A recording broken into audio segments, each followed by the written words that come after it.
I think we're live now, a little bit, partly. Just a little bit live. All right. There we go. How's it going, everyone? Welcome to our first ever live stream. I think we're live now, a little bit. Oh, partly, a little feedback here. Just a little bit live. That one on. All right. There we go. How's it? There we go. All right. Well, welcome everyone again to our live stream for Outer Rim here. My name is Dan. I am the director, editor, visual effects guy for Outer Rim, and we got joining us here Eric, Alton, and Damian. If you guys want to kind of go around, say who you are and what you have done for some of our films before. Let's start with Eric. Yeah, what's up, guys? So I'm half of the music team. Isaac and I do all the film composing, sometimes help out with sound effects, not too often anymore. Usually Alton and Dan take care of that. So we do the music composition for most of Outer Rim's movies. All right. And Alton? Oh, yeah. So my name's Damian. Oh, wait, no, I'm Alton. Yeah, I'm Alton. I do the sound effects and sound design on a lot of these films and cleaning up the dialogue and all that fun stuff that no one really thinks about until they can hear the difference in really bad audio. So, off to you, Damian. Hey, I'm Damian Walker. So I'm the producer on all the films that we'll see here. So basically just a herder of cats. Consider me a project manager. I get talented people together to do something that I can't do, which is a lot of awesome movie making magic. All right. Yeah, I just got to say, Alton does some really transcendent work. Nice. That's a pun to one of the films we're going to be watching a little bit later today. We got some people in the chat here too, so if you got any questions at any point, feel free to lay them down in either the YouTube chat or on Facebook chat. We have them both popping up here, as you can kind of see on the screen as well too. So yeah, we're kind of going through a couple films here. We'll show them, and then after we show them, we'll kind of talk a little bit about our process and making them and some of the things we had to go through and what it all took to actually put it together. And then if you have any questions about certain things, how we did them, that sort of thing, feel free to ask us, and we will try to answer all of them. All right. So the first one we're going to be showing here today is a film we did back in 2014. It's called Windage. It was for the Z-Fest Film Festival.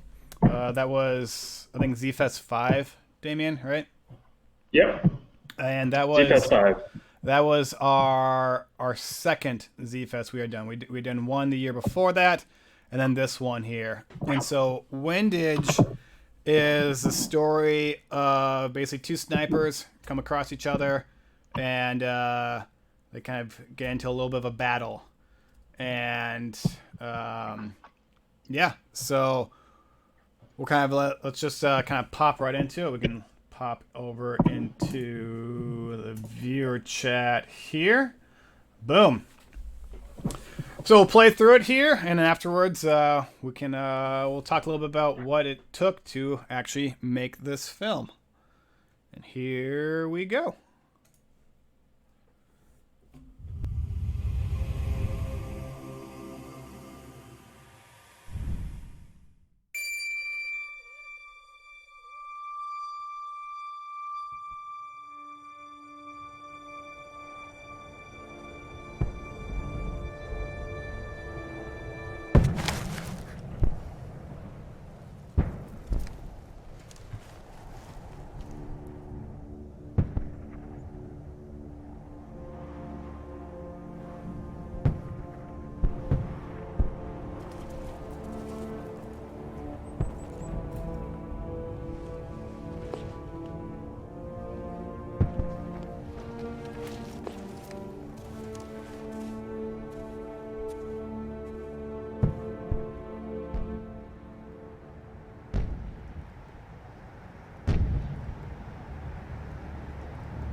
You're okay.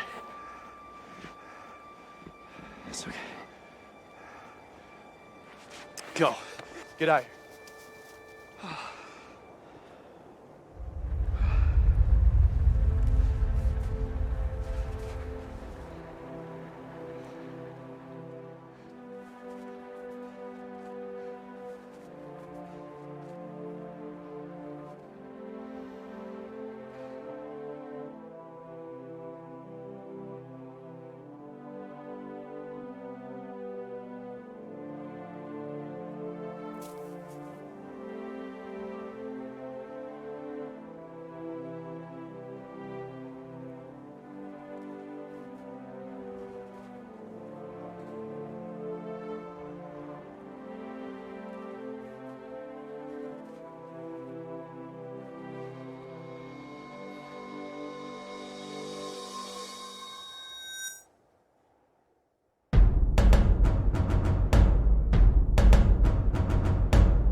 That there was Windage. Turn that down a little bit of place here. So yeah, so that was for the Z-Fest 2014 festival. On that one, I directed and edited and did visual effects for it. Eric did the music with Isaac. Alton did sound design, and Damian was our producer. Yeah. So that one was definitely a lot of fun to make there. Oopsie. Pull some of this up here. So one of the things I kind of want to talk about for that film was one of the things we did with it was what's called matte paintings to kind of make the world a lot bigger than what we're in. We didn't actually have a destroyed city and everything to film in, so we had to kind of make a lot of it all up. So this was kind of one of my first times doing kind of bigger scale matte paintings and everything like that. So I kind of want to show people what that means and what that is. So you can kind of see here on the screen, the background there. That's what it looks like with the things in. And this is basically what the footage looks like originally. So we kind of just take out the sky there, we add in some some buildings and some debris like that.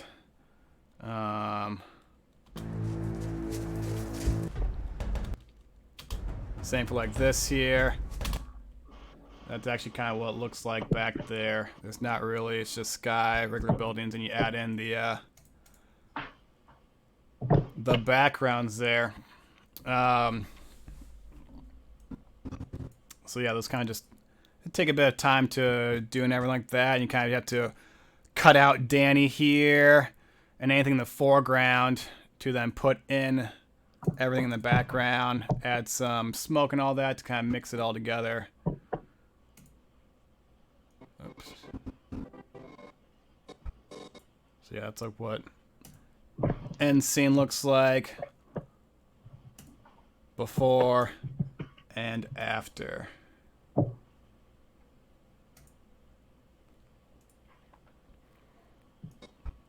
So yeah.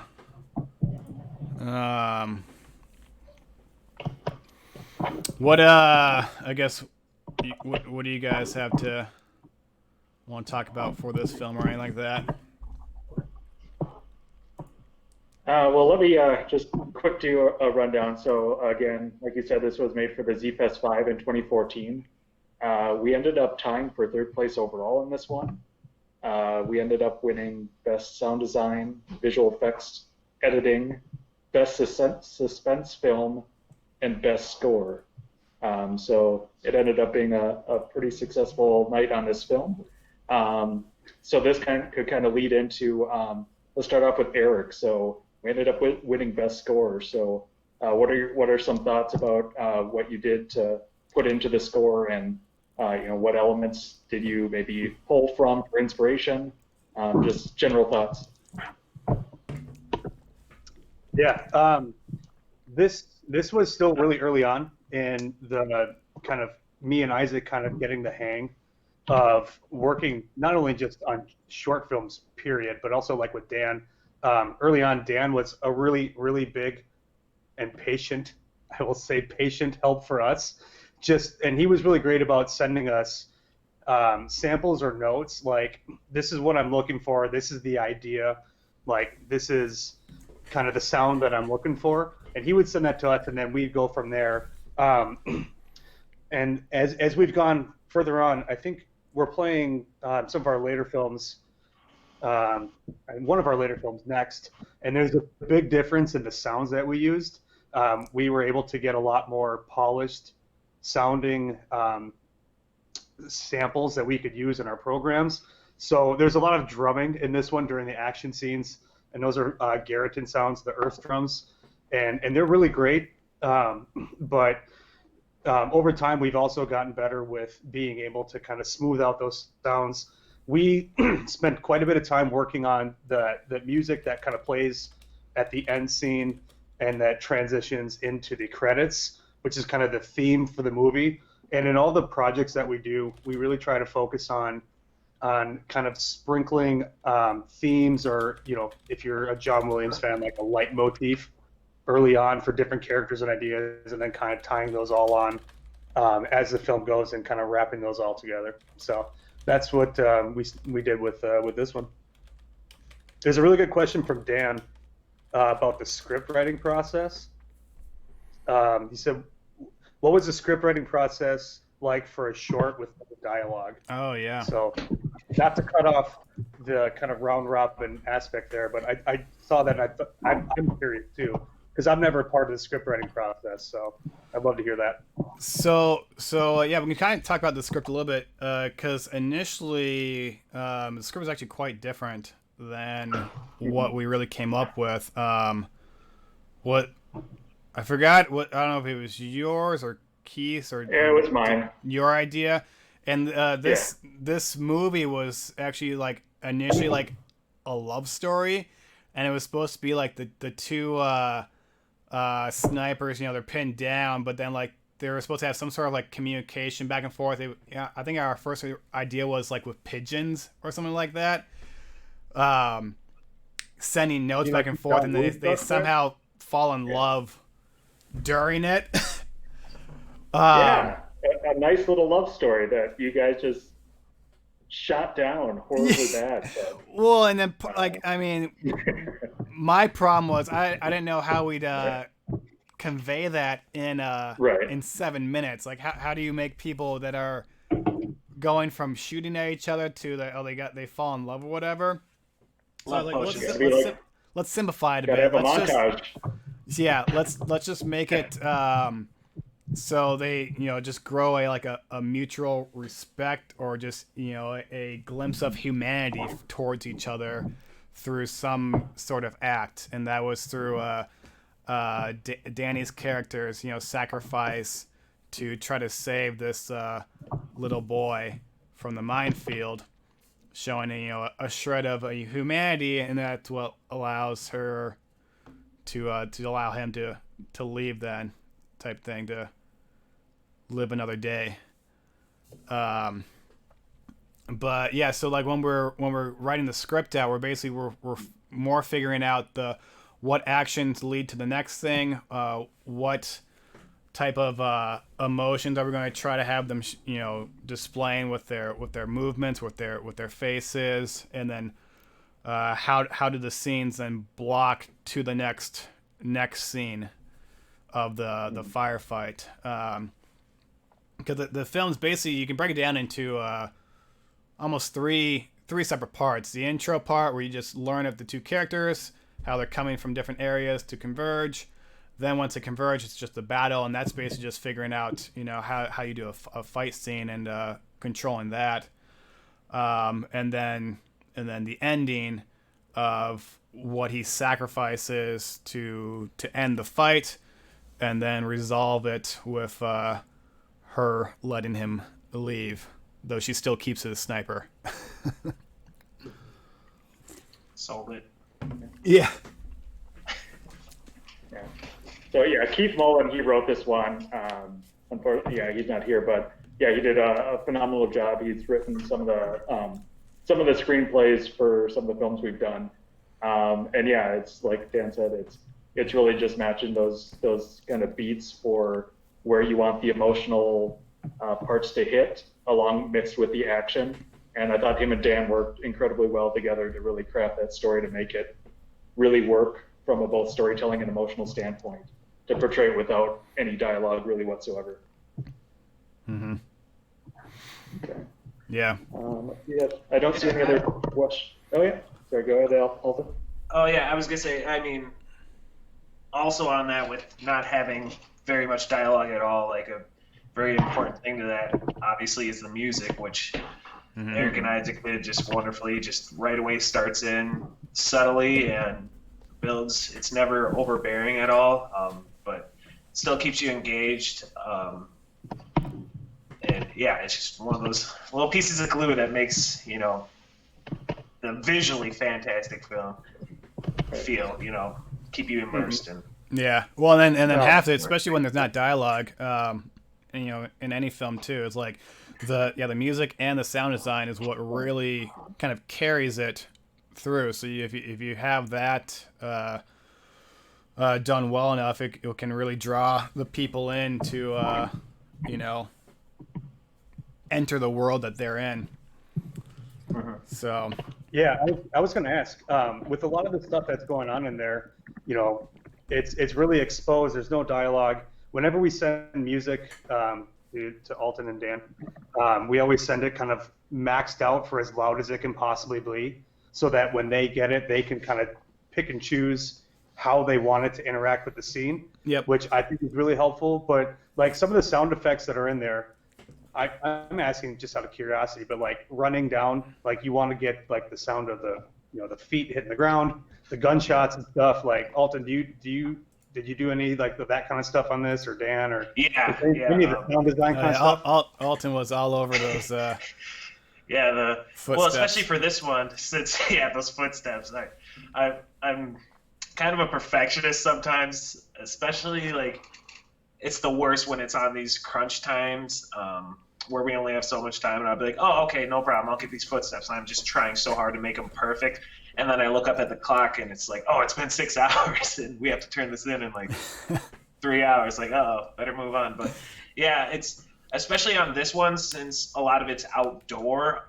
a lot of the original audio you kind of have to toss out just because there's cars driving by, there's planes, really loud noises going on, so it's a lot of it you just kind of have to build yourself. And luckily I have a huge sample library to pull from. Damon and all you guys, actually, I remember another award we won for this was best lighting. And I remember laughing about that because all we used was a bounce board for the entire shoot. Like we didn't have any other lights out there. It was all natural and a bounce board for everything. So for some of you guys wondering, that's sometimes all you need to get a good looking shot. Just an overcast day and bounce boards.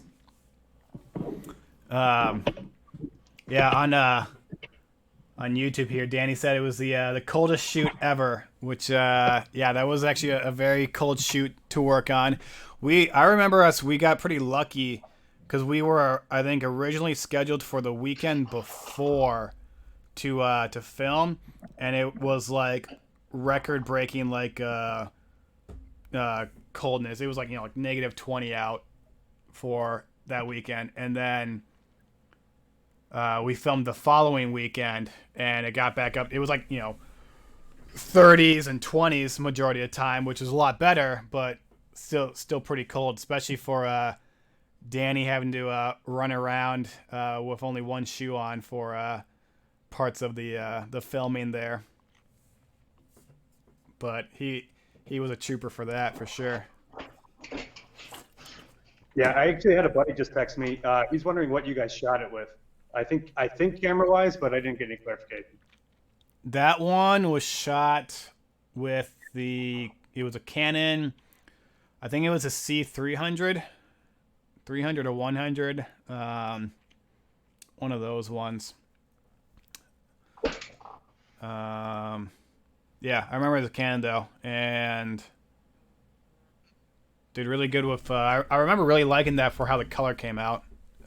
Just straight from the camera before we had to do any of the color correction of doing the bleach bypass look. That's what kind of that bleach bypass look is, like the standard war-y type Saving Private Ryan look that most films like this do, for anyone who cares. But yeah, C300 pretty sure is what it was. Do you have any other questions here? I'm trying to bounce between the chats. Let's see, was that, I have a question from John Getzinger. Was that filmed along the railroad tracks along Hiawatha? Yeah, I'm pretty sure it's the ones that are down by like the art district in Minneapolis, and I think it's Indeed Brewing. That's right by there. I'm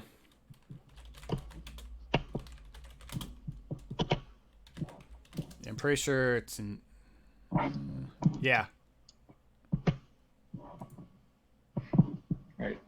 Yeah, so like that there, like right next to Indeed, in the wintertime, they basically just pile up all the snow into like a giant parking lot there in between like the railroad tracks, the art building, and like the Indeed Brewing. And so we were, when we were location scouting, we kind of came across it and we're like, this looks like just a kind of a big open war field you can kind of see. So this is where it was filmed at in the summertime, is what it looks like. And then yeah, Indeed Brewing is right next to it.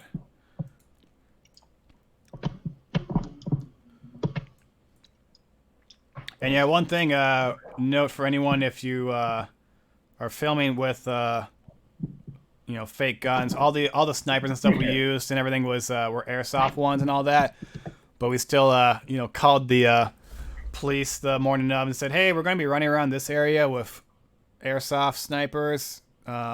Please don't come shoot us. That'd be great. And then we went around to all the areas here, just telling them, hey, we're over here running around with some snipers. And I think we had one cop come by at one point, just drove by, didn't really do much. just to kind of check it out. But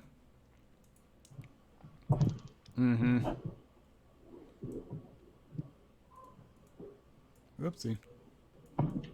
Yeah, right. Yeah, I guess just a note on this one. At the time, I'd say this was probably one of our most ambitious projects. I know Dan, he started off showing that we were doing the map painting, which is huge, and we also, to get these locations, first time working with an actual location scout. Yeah, with our with locations Charlotte. person. If you want to talk a little bit about her. Yeah, she was the one who found us the opening scene area of it was like a salvage yard. I want to say it was the Bauer Brothers salvage yard, and yeah, it was just like the perfect space for that. And then she was the one I think found the spot near Indeed or the art buildings there, and so that was really cool working with someone who just knew. Like I was supposed to tell her like, hey, I'm looking for, kind of torn down buildings and stuff like that, or like that kind of can look like they're older-ish, or like could be part of a war if I add a bunch of stuff to it. And she was just like, yep, totally, I got some places, let's go check them out like next weekend. And I was like, cool. And this is what we're able to get and then able to turn it into. So yeah, if you I would definitely suggest that's definitely part of it too, for like what I think for for 48s and for ZFS short films like that, like competition ones, like finding a cool location to film in. Like your location is as much of a character as some of your actors would be. Like that if you're just filming in a blank room and stuff, like there's only so much that can tell and put. But when you're able to put your characters into such a immersive environment, it helps just tell the story even more. Yeah, for sure. So I have to point this out, John. Again, he put a comment. You make a sequel which becomes a love story. So we could tie it all together. Work the love story, maybe. Maybe. All right. I'm not seeing too many other questions or posts about this. Do we have any other things we want to talk about the film, or should we roll to the next one? We can move on to the next film here. So what we got up next here then? So are we doing? Looks like Transcend then. Mm-hmm.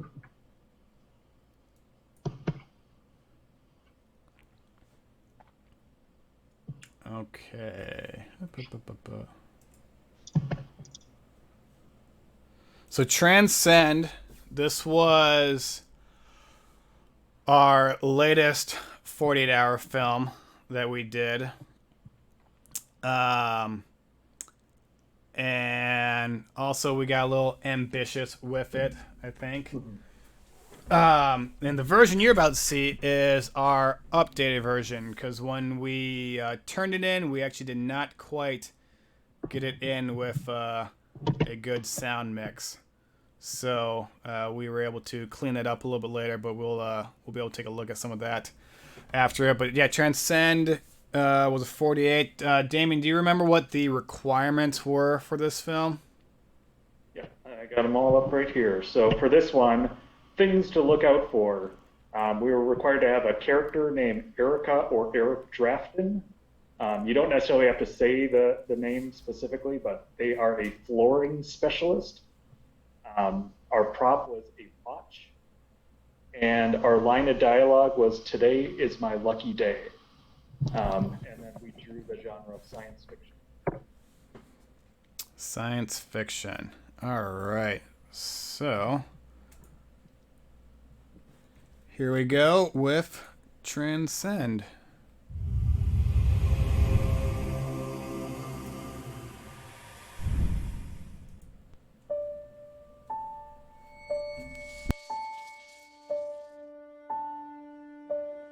You burning up.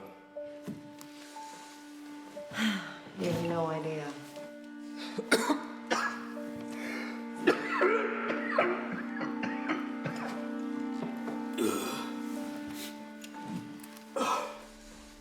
Eric, you have to leave me.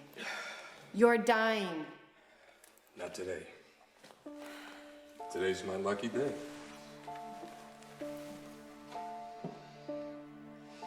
Hey. You remember our last time on that porch swing? One at the cottage? Yeah, the one I did floors for. Yeah. Just you and me, iced teas, watching the sun go down over the lake. And those lilacs. There were so many lilacs. It's like they perfumed the air. Yeah. And the deafening noise of crickets.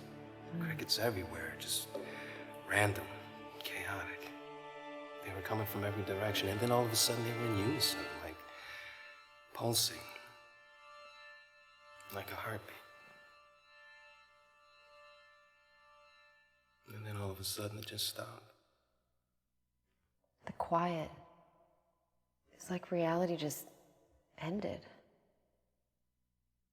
And then it was just us.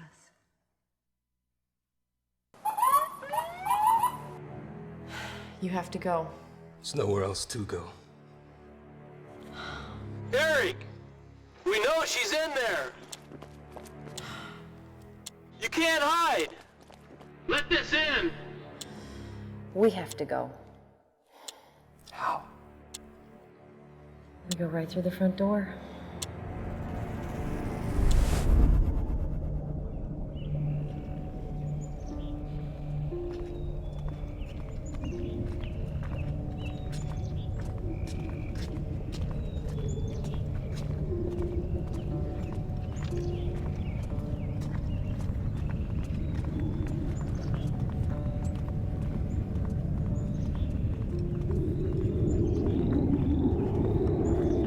I didn't know you could do that. Neither did I.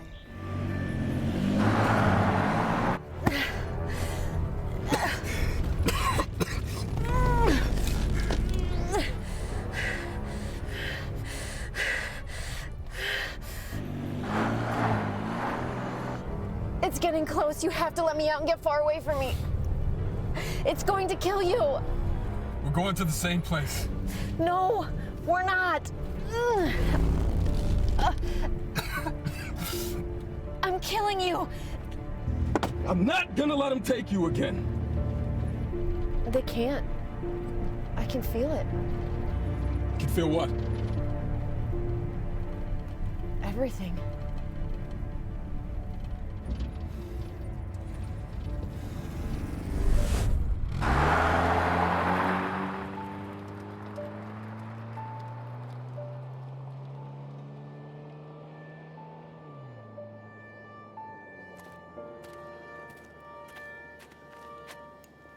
Let's go.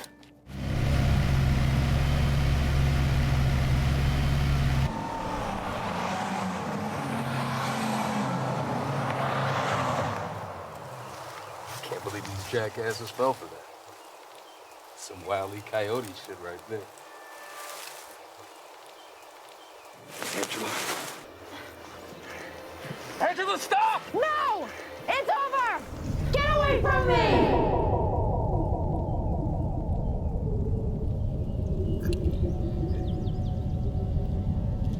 Don't. You can't follow me! I'm not. Just let me.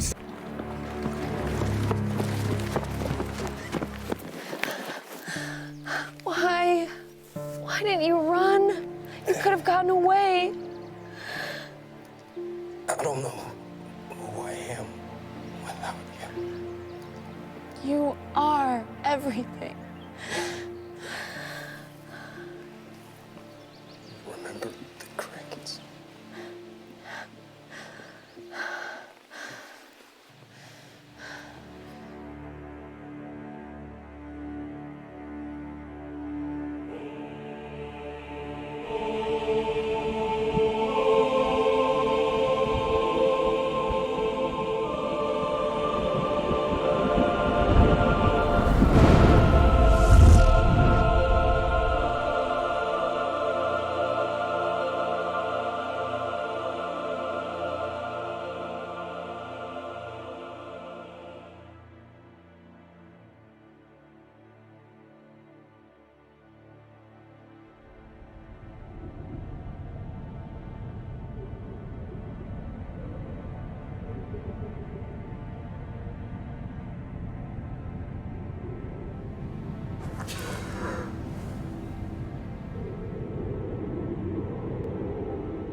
Transcend.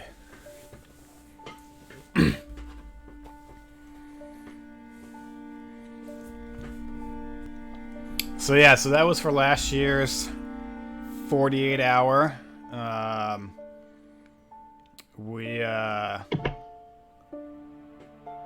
And this version here was the audio edited version. So this film here we had quite a few troubles on putting it together, from locations to the audio edit at the end, to the filming the day of. A whole bunch of things went wrong that you never quite want to happen.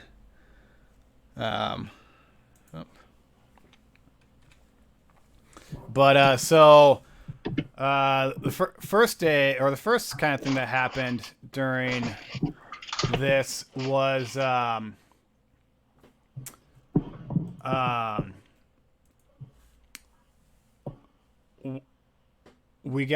we were recommended a location for the initial, where they were kind of hiding and stuff, instead of that church they were in. What was it? It was I think Giovanni had kind of mentioned it. There was this place in Minneapolis. It was like an old salt mine or something like that, or yeah, I think Rod is the one actually. Or Rod was the one. Yeah. Had like filmed there before, and basically kind of like these abandoned like salt mines. I think I have them here. So like these like dome type structures. Right here.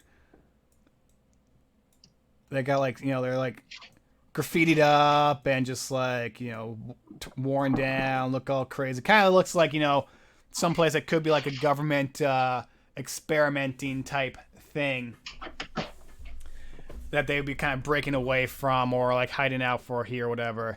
And so we went down there, like location scouted, and we're like, oh, this place is sweet. And we got there at like 7 a.m. And then at like 7:30, some dude just rolls up and he was all like, "You guys can't film here. This like property was like bought like a little while ago, like a couple months ago. Like it's no longer just like abandoned. You gotta leave like now. I've already called the cops." And we're like, "What?" Right. So like, crap. Okay. And then so like, yeah, what we did was we decided to then go film at the second location, which was that dirt road and the fields and all that we planned out. And then we were gonna just kind of try to figure out that initial location while we were doing that, have someone kind of looking for that. And luckily, when we got to the second location, we found that old timey church and stuff. And I think it was Sam was able to get in touch with the caretakers or owners of that church. 'Cause I think it's like a historical site now or something. And we're like, yeah, you guys can film in there, no biggie. And so we were able to kind of move their hideout to that church there.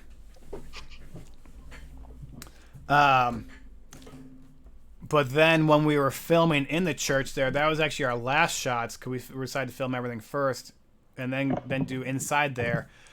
We wanted to kind of, we added that fog and that haze, because that just makes pictures look pretty for film. And of course, then the smoke detectors in that church went off because of that. And apparently, how they have it set up was like you couldn't turn it off unless like the fire department had to come out there to like turn it off or something like that, wasn't it, Damian? Yeah.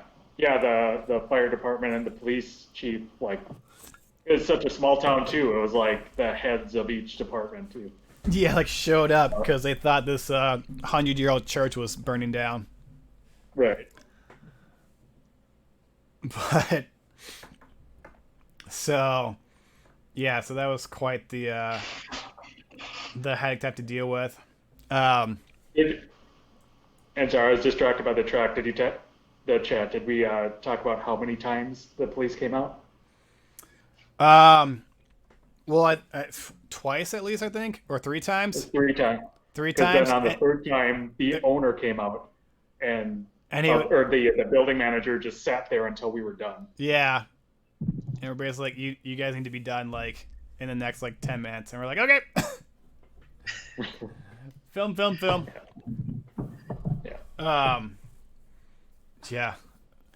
But then,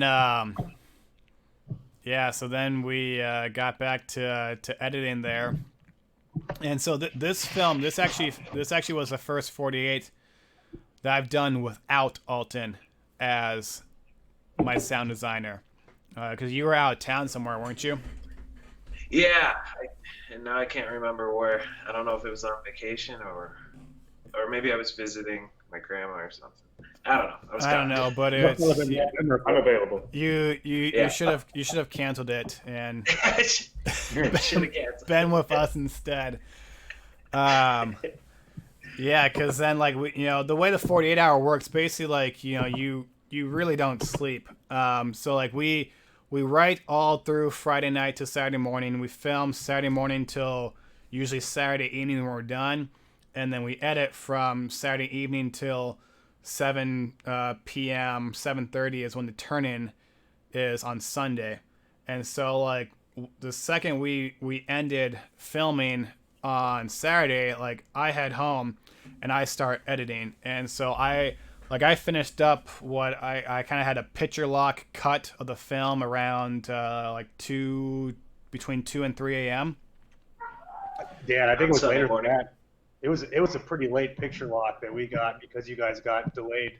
Yeah, because we didn't finish filming till about 10 o'clock or between 9 and 10, I think it was. If I remember right, I don't think we got a picture lock until almost 4 or 5.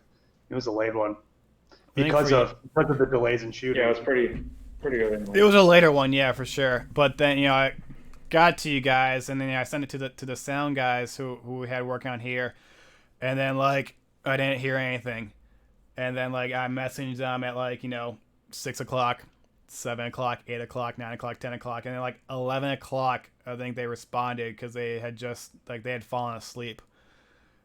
And then I was like, okay, do you think you can finish in time? And they reassured me that they could. And I had me, Luca, and Kurt working on visual effects for this because we had quite a few different ones that we were trying to go through or whatever, with her floating in the air and we had a whole bunch of green screen stuff like that. Like she's on green screen right there for that. And trying to do the different effects on her arms and the time stop stuff. Like we had so many that we were trying to work on. But then 6:30 rolls around and I'm like I need like a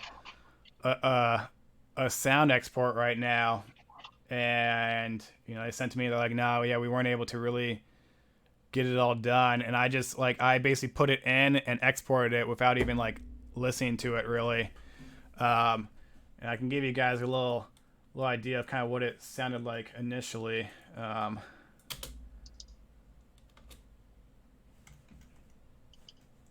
Oh, that's muted there. There we go. What is the cottage? Yeah, redwood forest. Kind of that hard crinkling sound of Rod's jacket there. It was that was kind of hard to work with. So yeah, so our edit for the actual screen did not go as well, but Alton was able to help me in the end to do a little rehash of it and clean it all up. Yeah, I remember I was able to go to the screening for this film, and Damian just was not excited to even go. he just didn't even want to go. and not in the least. Not in the least. We sat there and we watched it, and Damian's just got his hand on his head. He's just like, brace yourselves. And yeah, just in the first scene, because I'm not a huge fan of lavalier mics, and this film had its fair share of them, and that's what you're hearing in there is the mic rubbing on his jacket, and it sounded like someone just ripped a huge fart like at one point during the screening. And I remember I couldn't hold it back. I just started laughing super hard, and Dan's laughing right next to me, and Damian's laughing, and Damian has to assure everyone around us that we're not making fun of someone else's film. Yeah, we're laughing at our own film. Okay. Yeah. But no, it was. I was really bummed that I wasn't able to work on this with you during it, because like it looked fantastic when I saw it, and it was just such a shame that it had to get turned in that way. And then working on it afterwards, like hearing some of the audio, it was a really tricky one to polish. Yeah. With some of the raw audio, but it got there. We got it there finally. Yep. Yeah, I just want to throw out there that the whole time during production, we were all worried and concerned about, are we going to have enough time to do all these visual effects? That's the biggest thing we were worried about. Like, it took so much time to set up all the pulley work for her ascending and all that stuff, and we're just like, I don't know how we're going to get all this VFX done. No idea. The crazy thing is, besides a few touch-ups in this version, pretty much, like, I'd say 90% of the VFX you see in this, if not more, were actually done within the 48-hour time period, which is crazy. And we actually got it done. Dan and Luca and Kurt all working together got it done. So just that sound piece is the thing we never even thought about, because we're used to having Alton there and he just rocks it and gets it done. So it didn't even really factor in until Dan was like getting those wake-up calls. The only real visual effects I changed was actually if the ending right here. I got if you look at this at the stream here. So this was the original shot for the 48, and I wanted it to be a much wider shot than it was here, but like to the left and right here, like there were some houses over to their side here and that. So I just didn't have enough time to then to extend it and do a matte painting. So this is what the extended shot looks like. And this is, again, basically like kind of how the matte paintings work in like windage and everything like that. I was able to just cut out a section and then kind of I duplicated the trees and everything like that and just make it look like a wider and more epic shot for the end here. You can actually kind of see spots here where the trees are repeating that I just used over again. But like it's not something you really notice until it's pointed out. Right. But besides that, the rest of the visual effects, me, Luca, and Kurt were able to bust out, which was pretty impressive. But we got a question from David. Were her veins CGI? I think you actually just used a tourniquet on her arm, right? Yeah, she has some lasting damage still from that, but Amber's super into the role, so no, those veins were all CGI of just motion tracking her arm and the vein graphics and like the purpley look onto her arms there. So yeah, we didn't do any makeup or anything for that. Okay. And I do want to get to music here in a minute, but we do have one other question. Dan Stewart asks, I like the long take of the opening shot. What motivated that decision? The long take. Yeah. So like I guess I wanted a long take in this film just kind of. And just to correct you, you wanted the entire movie to be one take originally when we were going into the 48. That was an idea for not so much for this film, but I was like, let's do a one take 48 film and see if we can pull it off. Sounds like a nightmare. Yeah. But then like we got into there and I was like, no, I think it'd be it would kind of set the tone and draw you in to the the characters there if we're able to just do it in one take. And also like one thing, the great thing about one takes for editing is that like once that's a lot less editing I have to do in post. So with a 48, when every second matters when you're trying to put it all together. Like if we're able to get a minute long one take that we spend a little bit more time on to really get it down while filming, I plop it in there into the editing and I got the first minute of the film already cut. But besides sound, but for picture lock, like I was like, bam, doom, we're done for that. I mean, we'll move on there. We had done one too in the year before in When the Rain Comes, and actually I really liked how that one had turned out, so kind of want to do another one to try it out. Cool. All right. I'm not seeing any other questions. We haven't gotten to the music, Eric. Any thoughts or things you want to point out about the score? What was your guys' process behind this one? Yeah, so over time we've kind of changed and at least more understood kind of the best way to tackle music over a 48-hour film festival. And one of the biggest things that we've realized, and it doesn't really hinder us, but it's a choice, is that we write better to footage than with a script or without it. And for a lot of the films, early on that we did, we would try to just write music based on the script to get ideas. And then once we got the footage, we would try to put them in and we would have to like shoehorn them in. So they weren't necessarily a fit.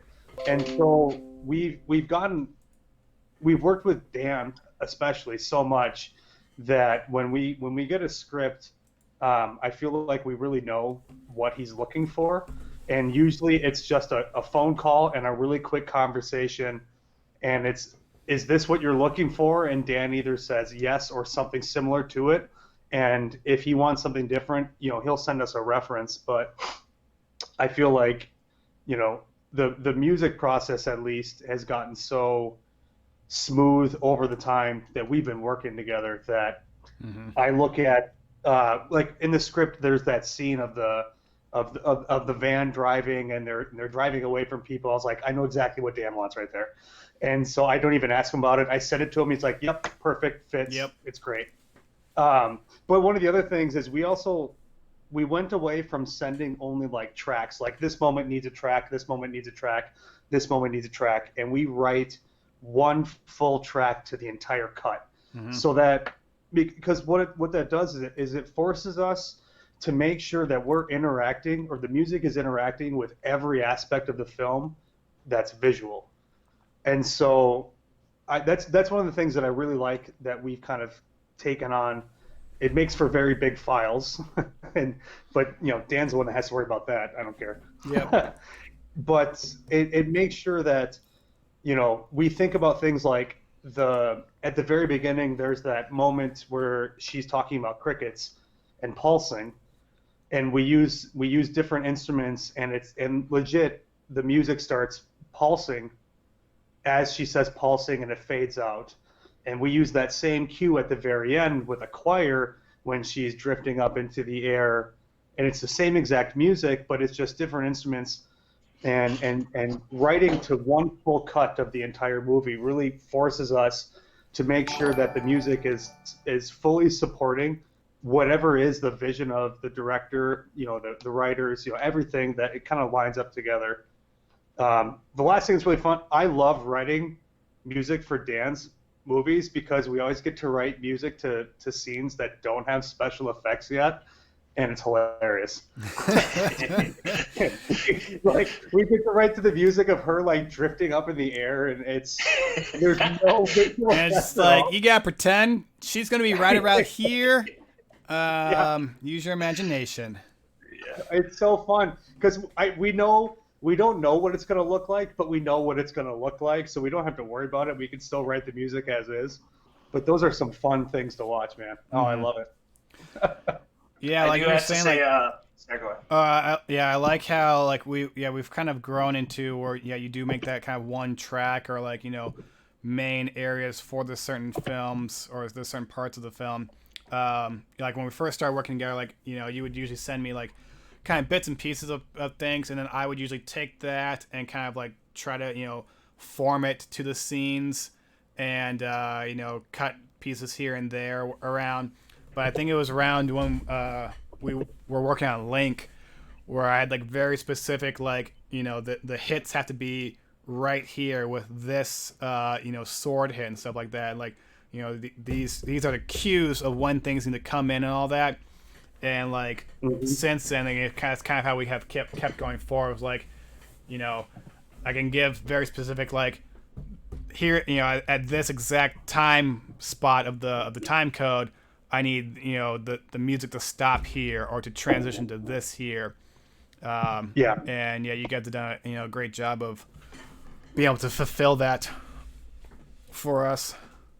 Oh, thank you. But I think I even think I texted this to you at one point, Dan. But I think us working together on Link is the project that has like pushed us to our limits and kind of pushed us into the next level of like how we approach and how we write music and how we make sure that things are aligning vertically versus just horizontally, if that makes sense.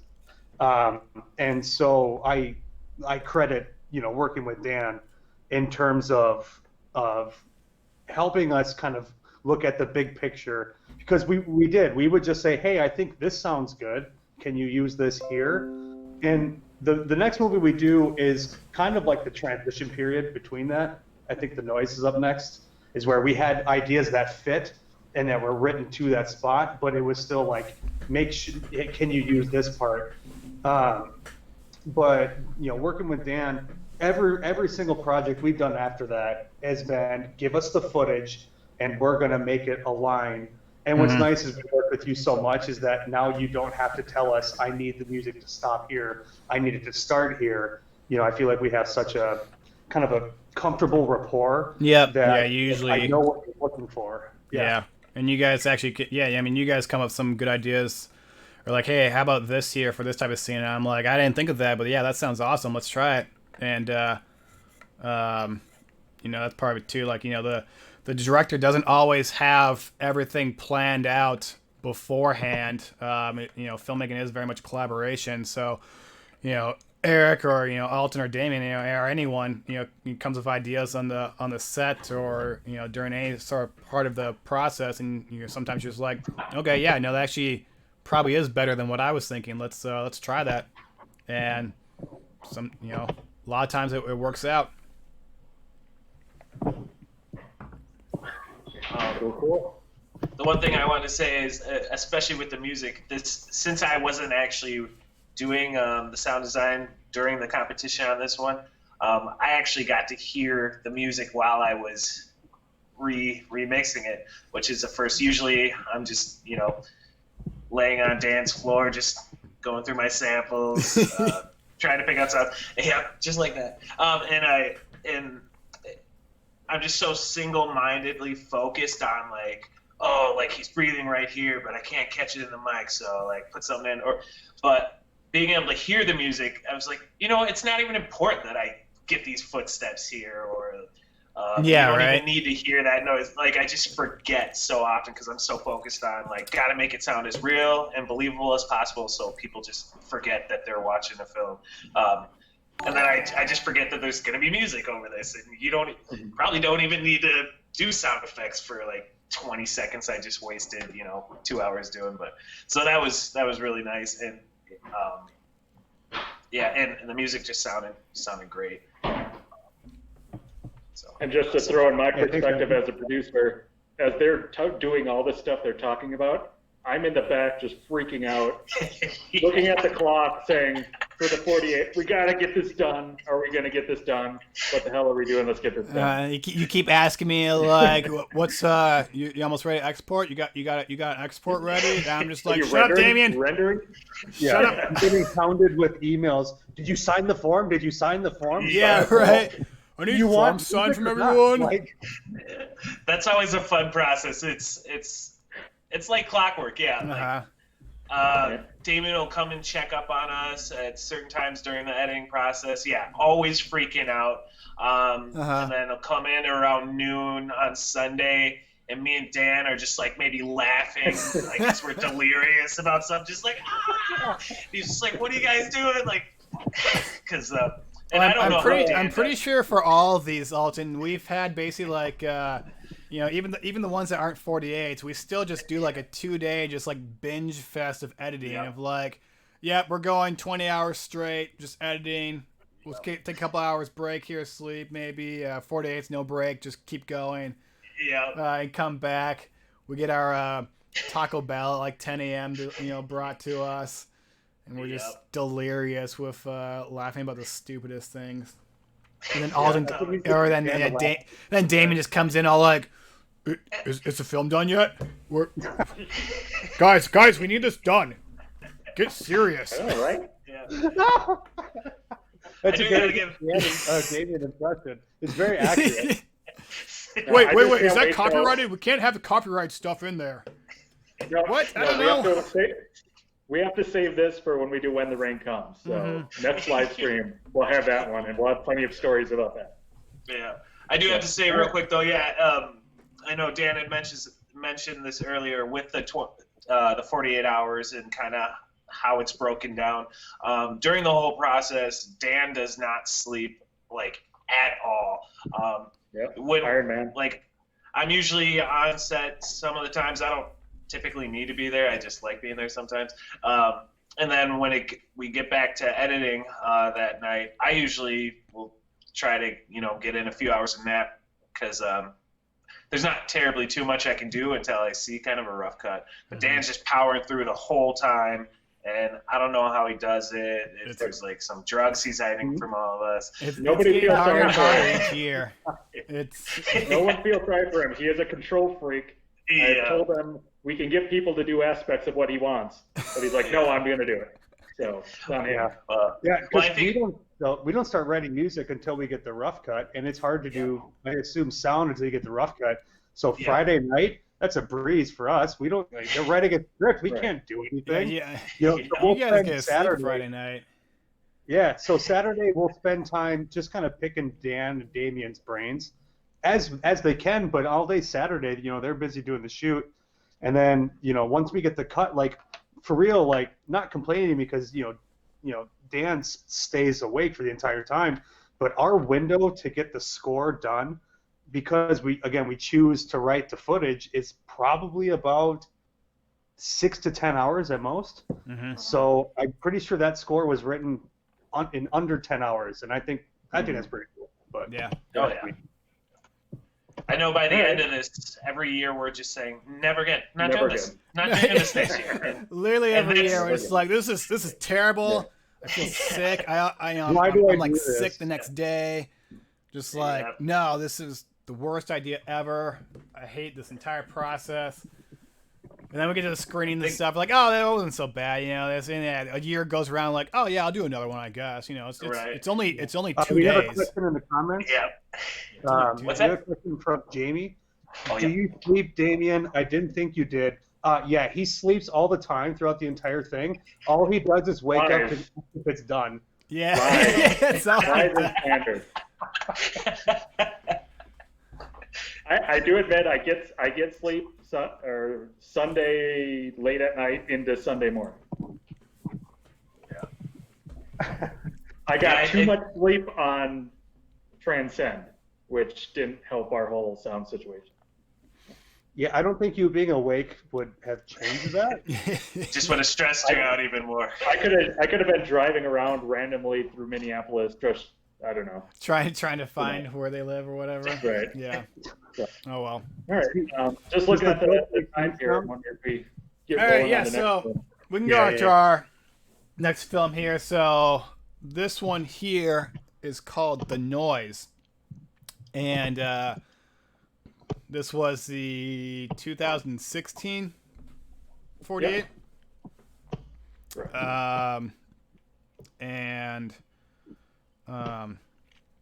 I think this was actually the last film so far that I've worked on with Danny before he moved away. But yeah, so we got two that we've worked a bunch with. Danny Mason and Rachel Weber. And they basically come across a noise in their house and try to figure out what it is. Damien, do you remember what the elements were that were needed? Yep. All right. So our genre was mystery. The line of dialogue was, "How'd you do that?" The character is either Jimmy or Jendi Redondo, who is a storyteller. And our props were grapes. Grapes. That's grape. All right. So here we go.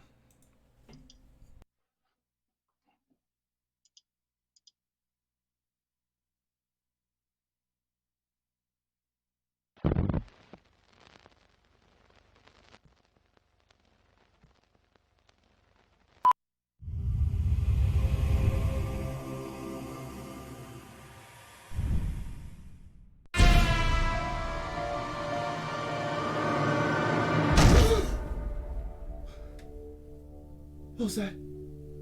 There's something in the house. Maybe it was the wind. Or just the house settling, you know? What do you do? Jimmy, it's a burglar. It sounds like a burglar. What does a burglar sound like? That is what a burglar sounds like, Jimmy. But what should we do about it? Oh, I'll tell you what we're gonna do about it.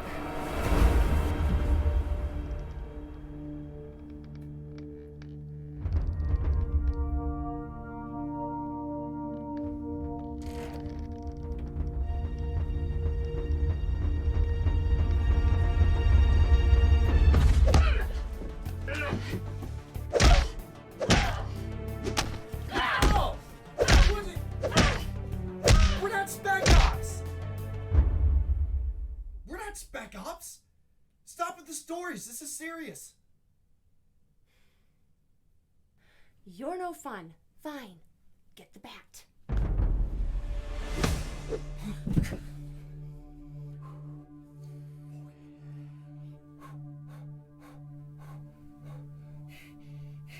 Do you need me to go first? No.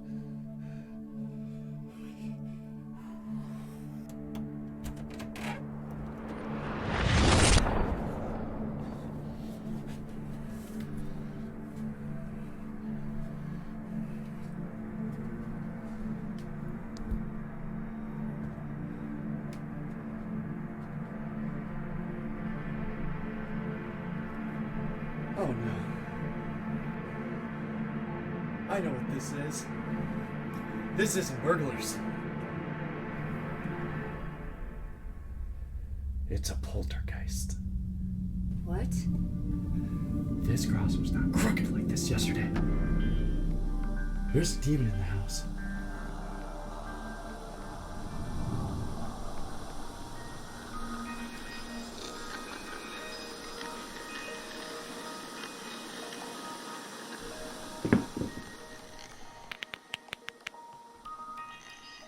Prepare to feel the righteous fury of the Lord!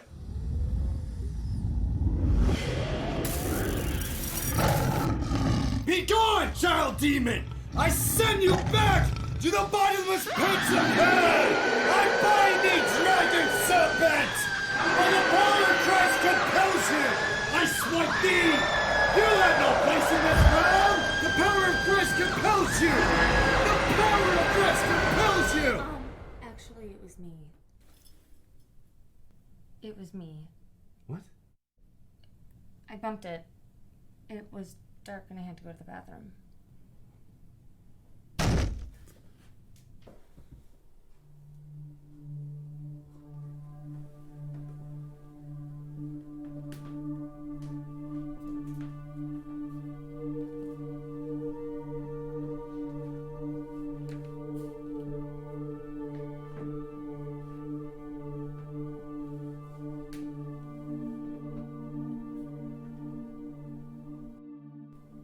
it is. You're going to try to abduct us.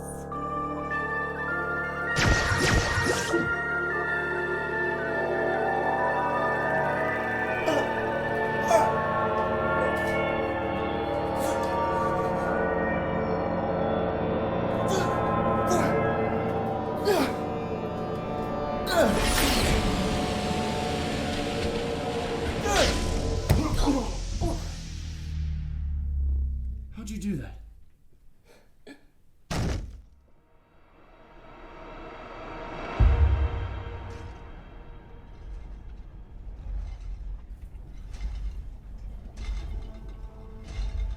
Sweetie,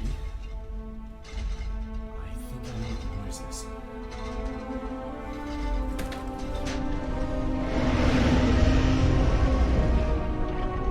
These LEDs.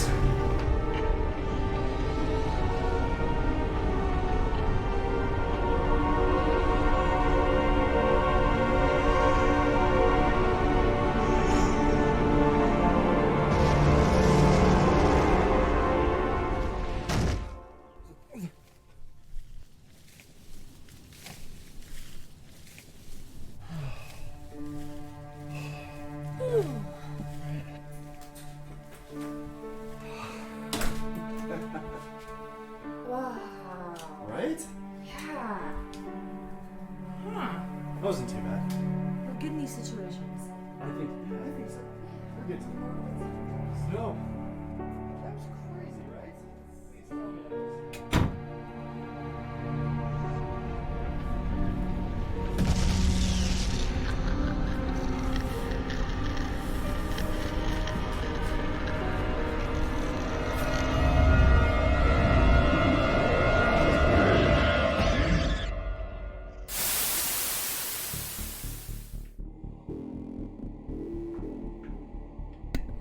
And there was the noise. Yeah, so yeah, that one there. A little more funny, a little more comical, light in tone. Oh. Starting that there. Yeah, where was that? Whoa. Alright. Starting over again. There we go. Alright, yeah, so I think that one. I don't know, we got what, 5th on there or something, Damien? Yeah, I wasn't able to pull what we did make the top 10. I believe we made top 5, and we ended up winning best sound design on that one. Oh, cool. Nice, yeah. Yeah, that the poltergeist scene, that was pretty heavy on the sound side, right? Yeah, I mean, that's pretty much all just sound design there, just And was that because the music we sent was so bad that we couldn't use it?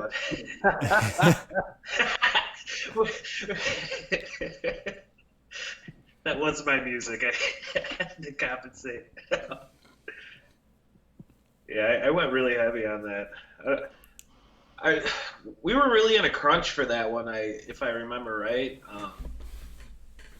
Well, I mean, we always are. That one again, you know, we still went pretty effects heavy. Like we had that, the apocalypse scene at the end there, and the alien abduction. Alien abduction one. Yeah, it was Kurt. Kurt worked on the alien or the apocalypse part for pretty much like the whole time to make that this hellscape basically going here. But yeah, and then working on the alien effects there. I think it took us quite a while to finalize the script idea too, if I remember right, Damian. Yeah, I want to say we cycled through a few ideas, and then it took a while to really land on this idea and really kind of structured all the scares, like the little story vignettes we wanted to do. Yeah. And obviously, you can see we kind of had a ham fist in where the grapes would come in too, so that was a big issue. Well, yeah, that's sometimes half the battle is like you get these props and you're like, where am I gonna put them in? And when we write the script, we're like, oh, we didn't really do grapes anywhere. I was like, oh, well, Danny's getting abducted. Have him grab for grapes, maybe.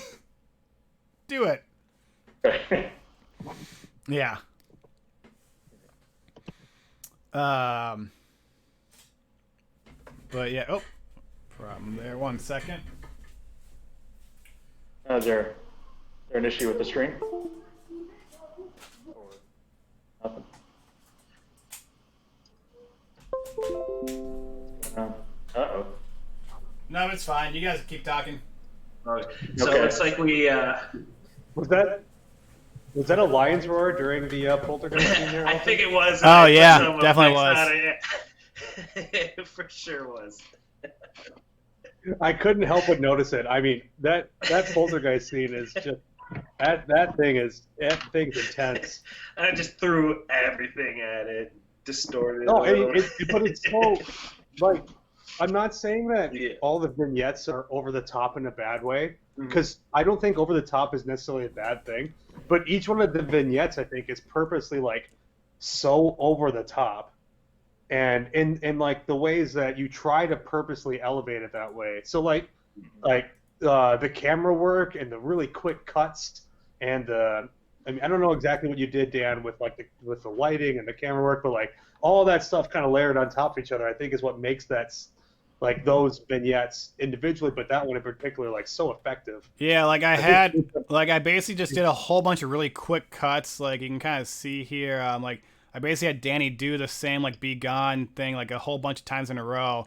Then I just cut between them like super quick, with the young actress here. Like I just move around her head a bunch, and then it's cuts between her facing you, facing away, just back and forth, her head tilting all crazy or whatever. And then we filmed some of her on a green screen, with like the chocolate syrup or blood that comes out of her mouth. It's just chocolate syrup. And then just like, a bunch of, I just did like kind of some crazy, just like flashing between, I'm probably just doing like color changing there or overlay changing. And I really didn't spend a good amount of time or any time really on the green screen. I just like very half-assed took the green screen out, and it still gave it kind of this like weird ghostly look. So it doesn't look right, and that's what makes it. Yeah, like right here, like you can see through here, and that's just because it's a terrible green screen grab. But for being a ghost, it works. Like it just works. Yeah. And then I think I just sped up the footage bunch there. I had some black and white, some negative. Yeah, back and forth. Yeah, like we had a tiny bottle of holy water that Danny was like throwing around. I don't think he ever like really showed it very well. But here it's just back and forth, just like holding the cross and the water. I kept laughing when we were editing this because he does like a creepy smile there. He's like laughing about it. He's like, "Be gone, be gone." And the shot just before it, when he's looking at the cross, he does the quick like kind of Ace Ventura like head whip to the head. That wasn't there. No, or is that the DiCaprio from Django? I love Danny. Danny's the best. No, he's such a great guy. Yeah, a semi-funny / story with that cross there. That freaking cross. We we hung it up crooked there with a 3M command strip. During moving it though, it didn't come off very well though, and it kind of took a piece of the wall off as well too. You just tore it off the wall. I did not just tear it off the wall. I tore it right off. I was being gentle, and it may have came off a little harder than I thought. So a little chunk kind of came off. And then that was filmed at Damian. Go ahead, Damian. Well, you have to put the context around the whole story. Is that our location person who worked on the film, Rob Becca, he let us use his house, and his wife was out of town, and he was very transparent about what we were doing and like getting permission, but that we were expressly like told to be very careful and don't wreck anything. They had just recently bought the house not too long ago, and the minute that happened, it was immediate crisis mode. And we just, I spent most of my night then just trying to we went to Home Depot and mixing up paint samples and attempting to fix it, which when we initially fixed it, it looked fantastic. I thought we got the color match, it looked great, but apparently the next day when the color, when the paint dried, it was off. It was off, and I pleaded for Rob to put a picture over it, like, do something, but he had to be honest. And basically, we are officially banned from ever filming on their house ever again. So, so that was fun. I sent an apology card. I did feel bad about it. Yeah. But yeah, no, that was pretty well, because we weren't even done filming when it happened too, and we still had to have her like rotate the cross with it like the slight hole being there or something. And so that was that was a little troubling. Yeah, it was also a little difficult, because this was also 48, and we're filming. We only had so much time to film, and our script called for it to be nighttime, but we don't have nighttime to film really to have enough time.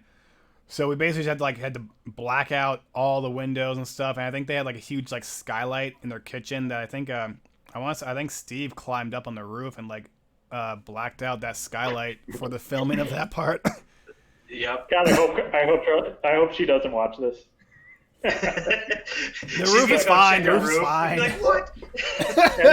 and then since we're airing the dirty laundry, we can also talk about how we were trying to do the levitation scene, and we had all the pulleys and ropes set up, that similar setup that we had for Transcend to do that floating, but we attempted to do it in the garage, and we had it hooked up, but it was like starting to like.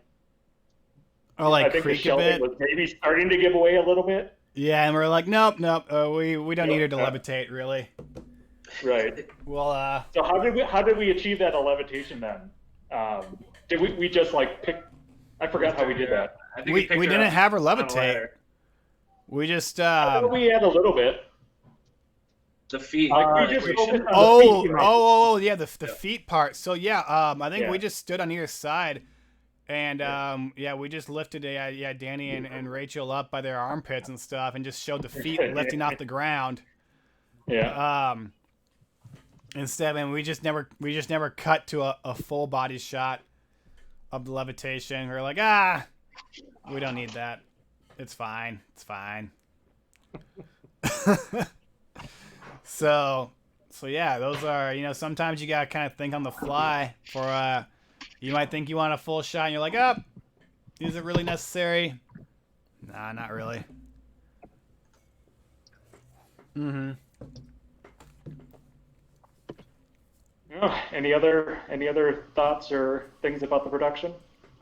Did we talk about music at all, or are you trying to weasel through this, Eric? I know, right? I'm not purposely being quiet. This is it's damn it, Alton. It's one of our. I mean, when was this one? What was the year on this? This was 2016.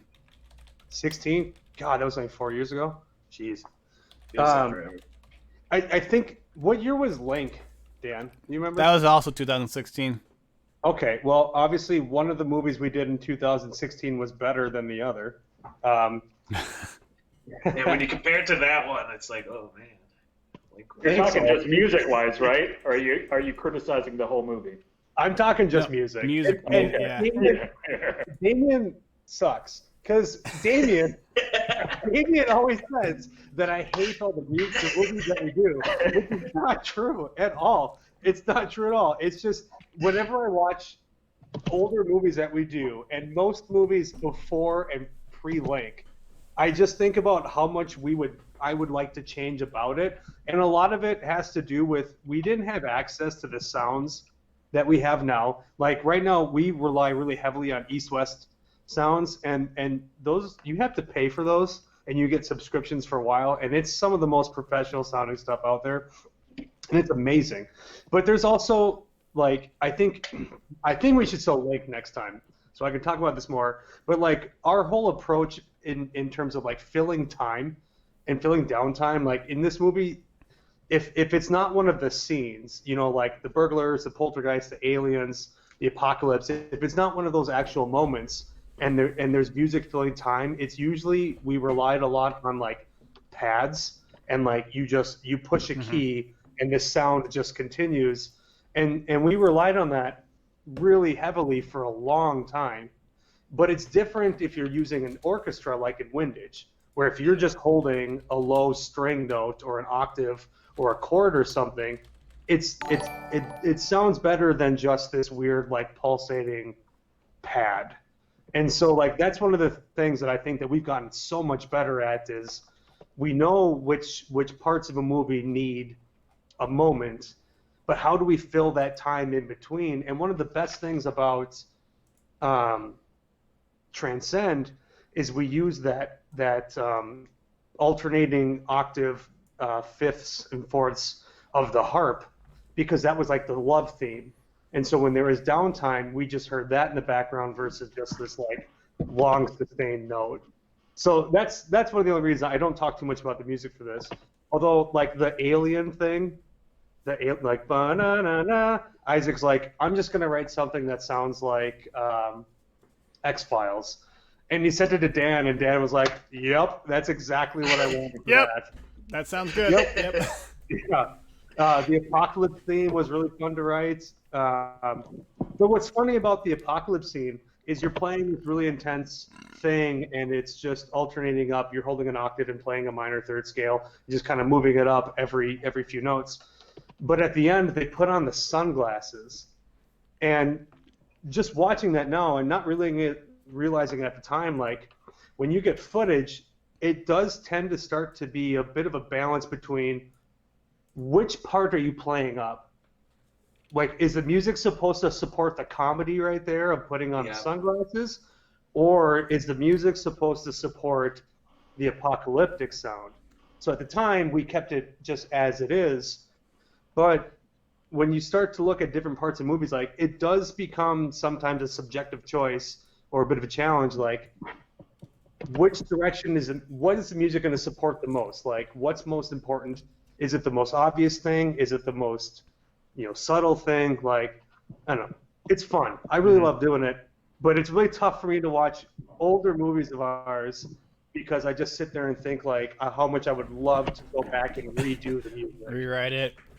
Yeah, for sure. Which I suppose, like, to a certain extent, all of us probably could say that about different aspects of the work that we've done. I don't think I'm alone in that. But oh yeah, no, you can always see back. You're like, oh, I could have done this better, or I could have done that better. Like, I mean, I look at stuff from Windage even, and like you can some of the masks around the characters and stuff, like you see on the screen here, like basically like there's this little halo around the edge here that I could have just masked better and not feather as much, that stands out to me now. But being my real first time doing a larger scale of this, is what it is. A lot, I like to use a lot of these 48s and a lot of these these short film festivals to basically learn something new, or try to do something new. It's always kind of a goal of mine that I go into, I'm gonna try something different. With Winded, I want to try matte paintings. I want to make a bigger world than I've filmed in before. When we did Link, I wanted to do a full fight scene with some crazy effects here, with even the noise and stuff. I was like, all right, how many effects can we really push to do in 48 hours? Can we do an apocalypse scene out the door? I don't know. I think we can. But we're just we're pushing it each time to try to learn something new. Yeah, I think it's awesome. The next time you do something, you want to try and push yourself to do something you didn't do.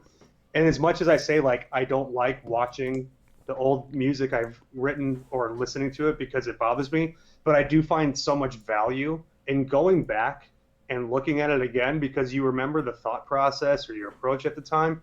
And so I like going back and looking at the action music for the Burglars and thinking oh, I used to think that action music was a halftime drum beat with a bass guitar, that was really badass, versus no, intense orchestral music, just kind of going back with a critical eye, saying you thought that this would work and it didn't, but now it could be done a different way. So there's both sides of it. So I do find value in it.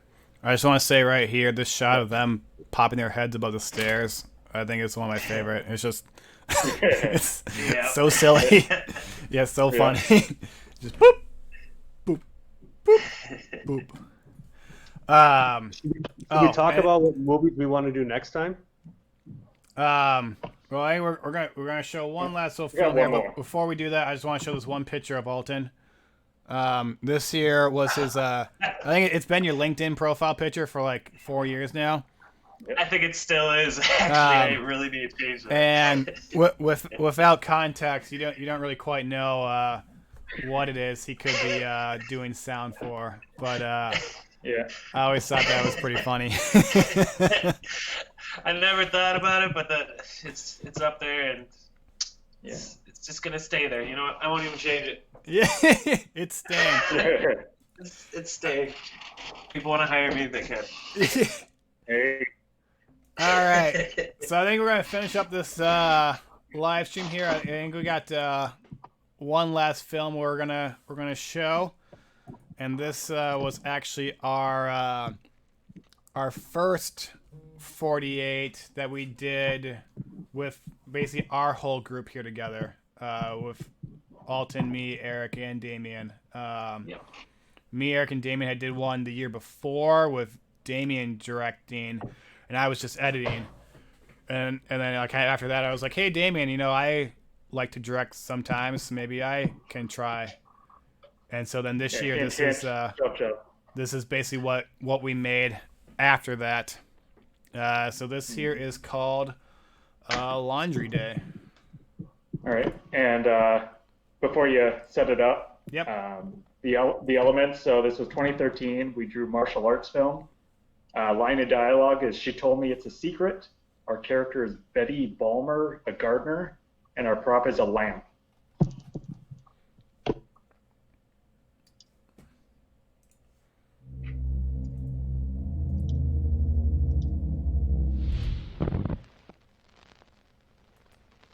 All right.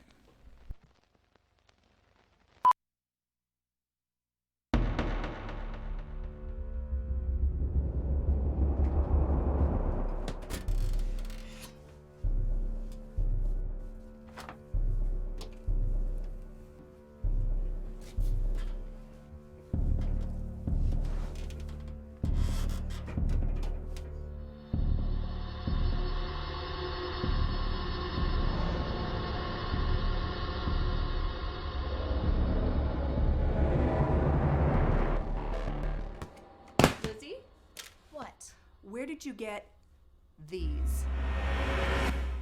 I don't know. They're not mine. Liar! Of course they're yours! No, they're not! Since when is it okay for a girl your age to wear something like this? I didn't wear those because they're not mine! My problem is this. A girl your age should not be wearing something like this. It looks like it belongs to a prostitute! Ugh, you always blow things out of proportion! Young lady, you tell me the truth. I am telling the truth!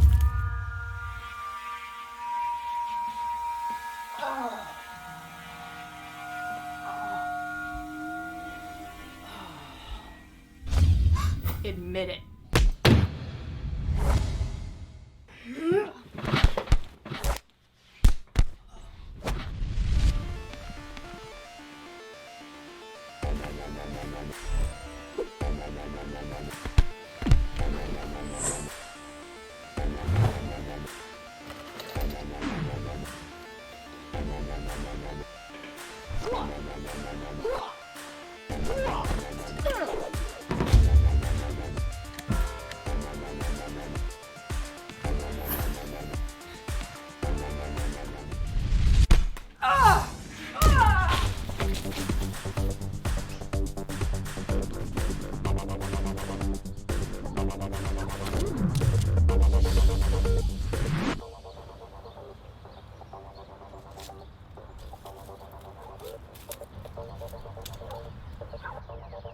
Admit they're yours and accept the consequences. I can't!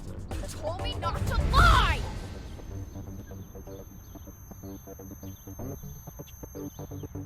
My flowers! You just destroyed my flowers! You're gonna pay me? Not now, Betty.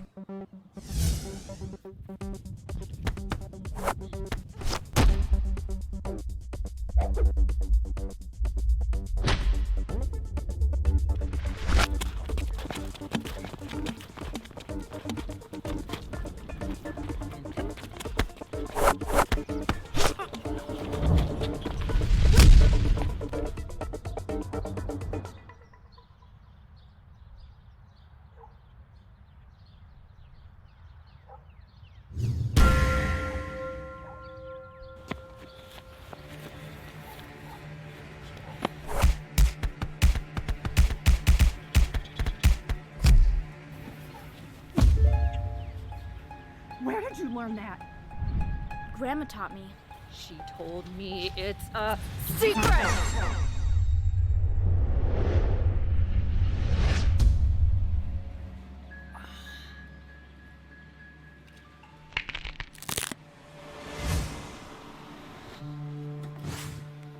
Are you ready to admit these are yours? Never.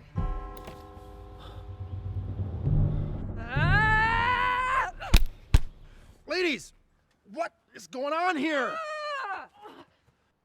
Look what our daughter's been wearing. Lizzie. Those aren't Sweetie, mine! is that true? Dad, Are these your panties? No! I am telling you the truth!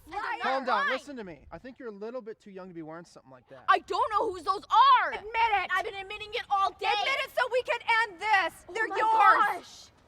Gosh. Dad, they're not mine! Lizzie, I've heard about enough. I definitely do not approve. Huh. That's where those went.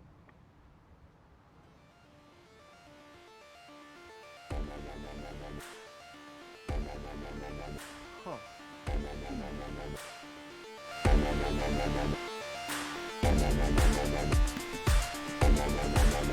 There was laundry day. I still can't watch that scene of Chris saying, "Are these your panties?" without laughing. They're great, yeah. It's so Brings good. joy to my heart. Are these yours? Right. Yeah, that was laughing. These your panties? Yeah. Right, yeah, I have to say this is probably personally one of my favorite films that we've done. It's just so many good memories and things like that from the movie. Just to give a overall thing for this one. So again, this one was made in 2013. We ended up winning All right, yeah, I have to say several this is awards for probably this: Best personally Director, one of Best my- Editing, Best Special Effects, Best Sound Design, and Best Choreography. And we were an Audience Choice winner for our screen group. We were also nominated for Best Acting, Screenplay, Cinematography, and Best Picture. And we ended up taking second place overall in that competition. So everything but music. Everything but Eric, music. what were you doing, man?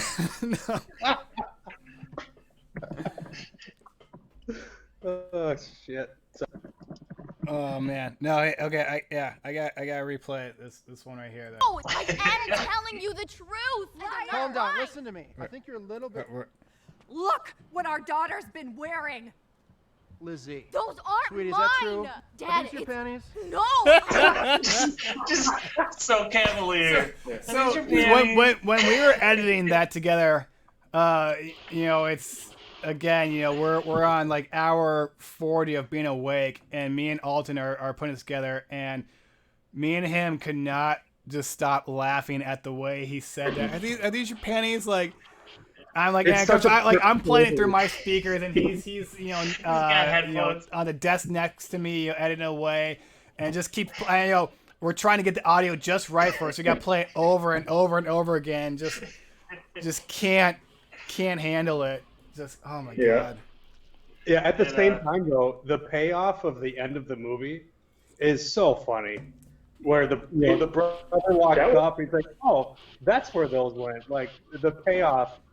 It's one of those. I don't know if it's necessarily a MacGuffin type situation, but the payoff at the end, it's this huge fight, and then everyone's just like, "What?"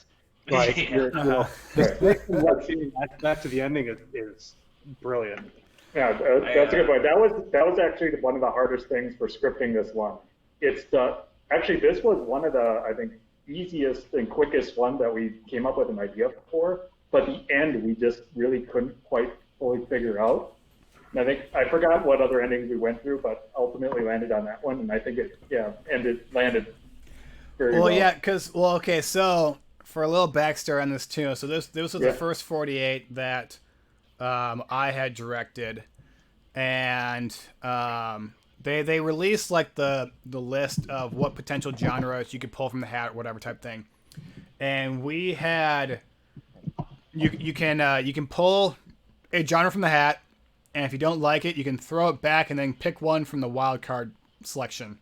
But if you do that, you have to go with the wild card selection one. And so we pulled romance, didn't we? Yeah. Yeah, we pulled romance, and I was like, no, I don't want to do that. No way. That's not what I want to make for this. It's stupid. Wait, that's not a Dan Delano style of movie? That's not a Dan. What? They're all romances, aren't they?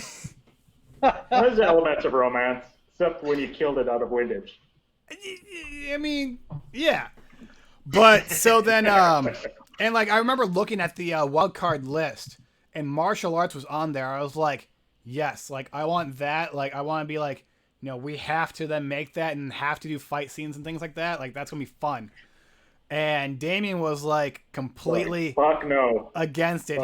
He was like, this is gonna be, I don't want that one whatsoever. So then when I went back up and pulled martial arts, and you were just like, we're screwed. We're so screwed. And I was like, this is gonna be the best weekend ever. This is gonna be sweet. Yeah. Damian then slept for the entire weekend until he started asking if the movie was done. Pretty much. Yeah. Well, yeah, and then slept off my way to that one. I think we went back to your place, started writing. That's when I think I met your daughter first. I walked in the door, and you're like, "This is Dan," and she just goes, "Ew," and walks away. Yeah. I was like, "What'd I do? What did I do?" You had a bald head. Yeah, she didn't like bald guys apparently. Yeah. No, but I'm glad you brought up my daughter because I wanted to bring up with the story generation. I think that's one of the inspirations for this. I think I pitched out there. I had a daughter. She's 4 years old, and my whole life was just her and my wife fighting constantly. So I'm like, okay, we knew we had Carrie Ann Craig to be an actress. and we knew we had Lizzie to be there. I'm like, we have to do a mother-daughter fighting type movie. Yeah. Yep. Yeah. So. Yeah, and I was like, I can get on this. Yeah, I like this. This is a good idea. Great way to tackle the subject of child abuse. Yeah, so we're just like, so I think I remember like we're like, okay, we need them to start fighting and like kung fu, like throwing punches and stuff. Like, what can they be fighting over? Like, and I remember I think we threw around a few ideas, and then I think one was just like panties. Panties. Mom finds some panties. Daughter's too young for them. They start fighting. Which came out first? That panties payoff or the one from The Office? I don't know. I think it's ours. I think we won.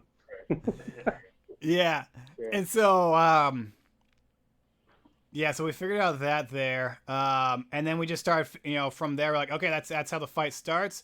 And then we just need them to start fighting. And like, I think the rest of the script is just like, they fight here, they fight there. Blah blah blah, and then until they they then move outside was that part of the script there. They get blown back here and there type things, and I think it was that they get blown into the garden to then have that one character who was a gardener, which Carrie Ann's character became because so we had casted her initially, like we kind of cast actors and actresses beforehand to like sometimes like guarantee them a part, like, hey, we like you as an actor or actress, like we want you to be in our film. We don't know what the film's going to be about yet or whatever, but we'll try to write something around you or for you. And so we got Carrie Ann on, and basically but her only stipulation was I think she had just recently had like some sort of injury or like was something like that, so she couldn't do much action. And then we got martial arts. Right. And so we're like, okay, well, I guess we can't have her be the main character now. We'll have her be this gardener character. And then we were able to get Sarah for the main actress, and it worked out beautifully, I thought. Yeah, she crushed it. Yeah. Amazing. And yeah, I mean, I don't, neither of them I think had really had too much fighting experience beforehand, and I had my buddy John come on and basically like just teach them some basic like this is how to throw certain punches, whatever, and like, all right, we'll work with this, and we're just gonna film around the rest of it. For just just gonna scuffle your feet, you're just gonna like move around your and things like that.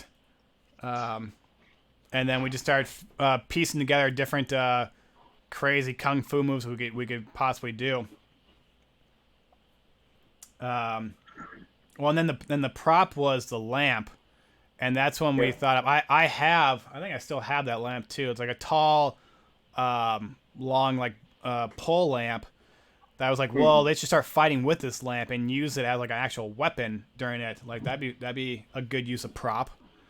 And then came up with the idea for the, she grabs it and then we spin her, and that one there,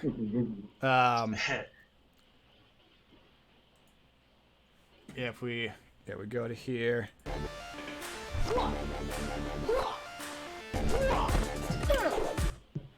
So this here, all this is, me and Damian just held Lizzie here by her hands and feet, and we're like, all right, we're just gonna kind of throw you in the air and twist you as we do it. So like on either side of the frame is me and Damian, and we just basically like 1, 2, 3, and we twisted and flung her, and then we had a mat or padding underneath. Yeah, there was a mat. It didn't go down to this. There was mats underneath the desk here and stuff.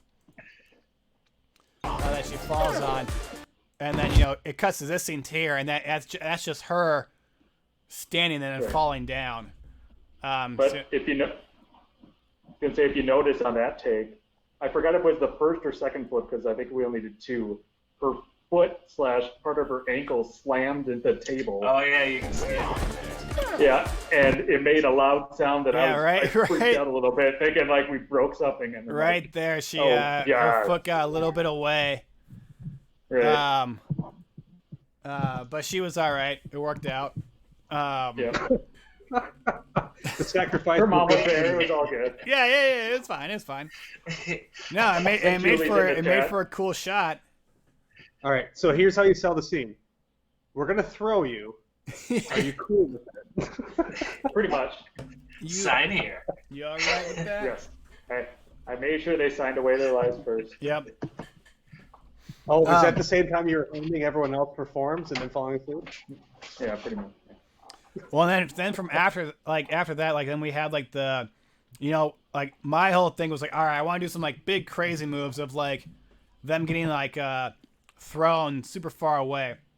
So like we come to this scene here and we had, Sarah. We put up a green screen behind her and had her just kind of jump backwards into a mat, and then just kind of then put together to then do this here where she just flies back all the way back there. So she's only jumping a little bit, and I just kind of cut her out and then just threw her back in Z space to make it look like that's such a great looking shot. Oh, she's flying. It looks so good when you see it. Yeah. Mm-hmm. Oh yeah, you can kind of see in the shot here too. There's some extra props on the ground that just never actually got used. We were gonna have them like use like the rake to fight and the hose. We had a soccer ball too that we did film, and like I threw it into Lizzie's face. As there's gonna be like the mom like kicks her something into her face. I think I got a picture somewhere of me basically like chucking the soccer ball into her face. That's pretty funny, and then it doesn't get used, but they all don't get used. But yeah, and then so this was the first film I worked on with Alton, and Alton was coming on. Your role was basically assistant editor. It wasn't straight up sound designer, and so like we had the shot of the mom punching Lizzie, and then her tooth going flying into space. And I was like, I kind of have an idea how to do this. We'll be able to do like a zoom out of Google Maps, and we just have the tooth, flying up and all that stuff. I think we lost Alton. Can maybe get him back on here in a second. Yeah, we lost Alton. That's all right. Oh well. While you do that, you can talk about that the tooth shot, because I think that's hilarious. Yeah. So that tooth shot. He, Alton basically spent, like pretty much all of Saturday just kind of working on. He was working on it while we were filming, and like he actually like completely 3D rendered the tooth. So that tooth there, he 3D rendered and everything like that. And I wasn't expecting him to do that. I was just like, my idea was like, just take like a picture of a tooth and like kind of rotate it around a bit or whatever. Like, I don't know, like something way easier. And he just like went all in on that to like, make a 3D actual model of it. And I was like, oh, dude, all right, sweet. Yeah. So I was like, all right, that's kind of what I knew. Like, I was like, all right, I like Alton. This guy gets it. He puts it all in. Yeah, that shot. Well, Dan, if you want to try and fix anything, Damian, I got a question from someone that I think you probably are the best to answer. How did we all meet? Like, how did this group of 4 people and even some of the other Outer Rim people, how did we all meet and start working together? Yeah, so before we had like really utilizing a lot of the Facebook groups and all that jazz. I used Craigslist a lot. I would post a lot of my things on Craigslist saying I'm looking for X, Y, and Z to be a part of our productions. And how I met Dan is I put a Craigslist post out there for editor for the 48 previous to this one. And that's how we met, just joining on that. And then same with Alton, looking for assistant editor and he just responded to one of my posts. So I was very brazen and brave, like, yeah, I'll just meet random people on Craigslist and tell them where I live and come over to my house. Like, screw it. They seem like normal people. So that was, yeah, that's how I met a vast majority of our team members. Eric, you and I met working at the White Bear Township Movie Theater, where I was assistant manager when you came on, I believe, and just kind of met through there, joined love of filmmaking, and you were into band and music, and like, hey, we need music for our films. You want to try it out? Yeah, I think you actually talked me into it, like, because I think the first film we did was it 2010? Was that Small Town? Small Town was 2012. 2012. 12. Okay, yeah. So we were in college, but like you and I, we've been talking for a long time about movies, and I told you I started kind of doing some composing of myself, but not like with the programs that we use now, or not even with the programs that we used for that first thing. And I don't think you like had to twist my arm or anything, but right.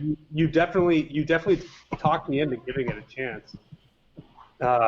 And I've had this conversation with both of you many times. Like, it's awesome to watch our newest films and like watch the development and like see how like our group and like how we've all like just kind of how we've developed and grown and like and how things have changed over the years.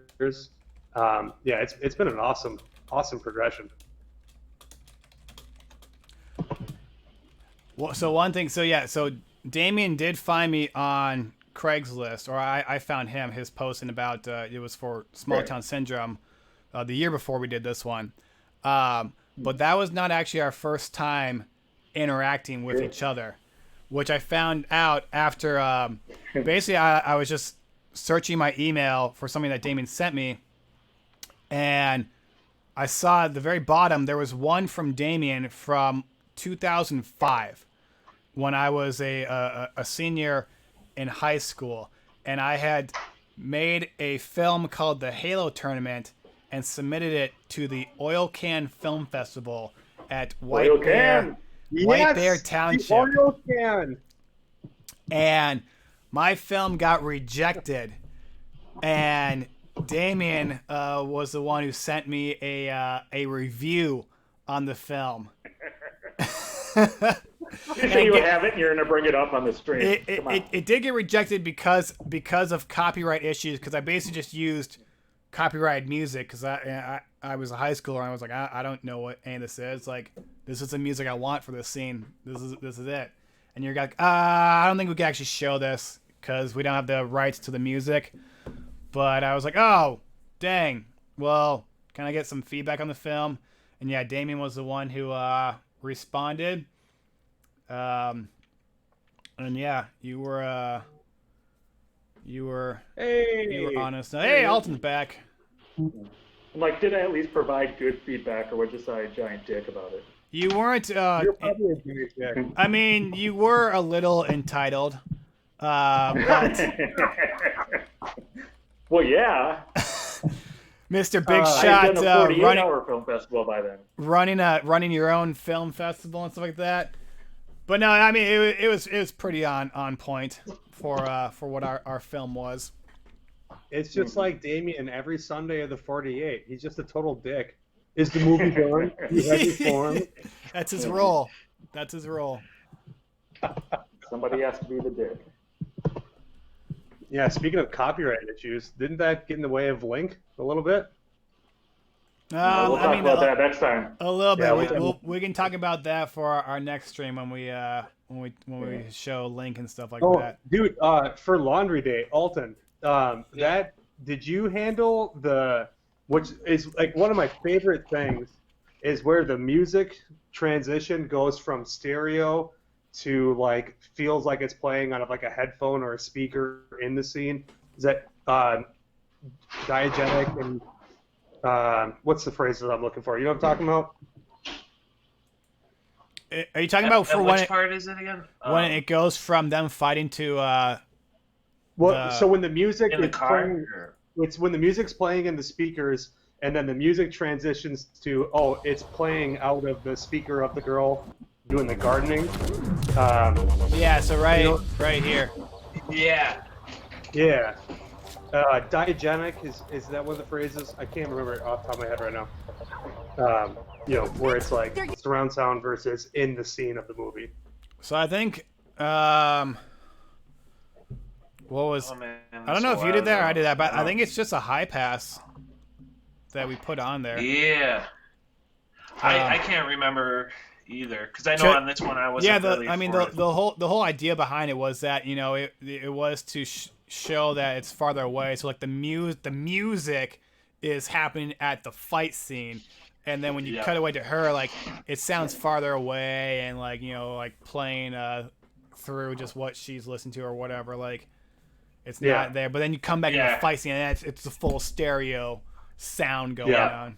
I love that sound effect. I love that kind of stuff. Always a classic. That's classic. Classic. Well, yeah. So Alton, when you fell off the stream there, I was telling them about how you spent basically like 20 hours making this tooth scene. So long. Yeah, it was outrageous. And I just remember the whole time thinking like, oh, these guys are gonna hate me. Like, I spent all this time doing the tooth. Like, that's it. Like, because I know there was a lot of other stuff that was supposed to get into the film, but we ran out of time, like a lamppost breaking. Because, what am I credited with on this one? So this one, you're assistant editor. Gotcha. Yeah, because I think in the Craigslist ad that I answered, it was I was hoping to be like a sound design guy, but you guys said you already had one. I was like, I'll take whatever you got. Yeah. David was like, oh, you know how to do some editing and stuff, and I said yes, and the answer was no for sure. You lied. I was like, they don't know that. Like, I can figure it out. Can't be that hard. Oh, but no, it worked out. I mean, you went above and beyond with the tooth. Because I thought you were just gonna take a picture and just like rotate it and stuff like that. But you like 3D modeled the whole tooth. I was like, what? All right. Yeah. Well, I guess I did. I was just like, I can't go too cheap here. Like, yeah. Gotta. Yeah. It was a lot of fun, and I think like we were talking before, that panties part. Like we had just met like the day before briefly, and you're filming it, and then we spent hours together, like for first just meetings. Yeah, for first meeting, and then spending 20 hours together. Oh, did Alton freeze again? Yeah, it looks like it. Alton the robot. Doot doot. Yeah. But yeah, if you look on the screen here, I can kind of tell you guys how this shot comes together. So like, you know, this shot here, we basically filmed on a ladder, shooting straight down, and you can see this is basically the frame of the camera, and we kind of blended it. Like it's not blended very well in the freeze frame here, but when it goes fast, it's not too bad. With the image from Google Maps. To then blend out. So then you just start zooming out from Google Maps to then keep going, boom, boom, boom, boom, boom, and you're in space. And that's how you do a map zoom out, basically. You just try to blend it together. And then you put a rotating tooth on top. That's 3D modeled. There you go. It comes back in. Yeah, there's so many things in Laundry Day that I love in terms of like the visual effects aspect. Like there's so many clean cuts. I think my favorite's the pushback one. Like, yeah, it lends itself so well.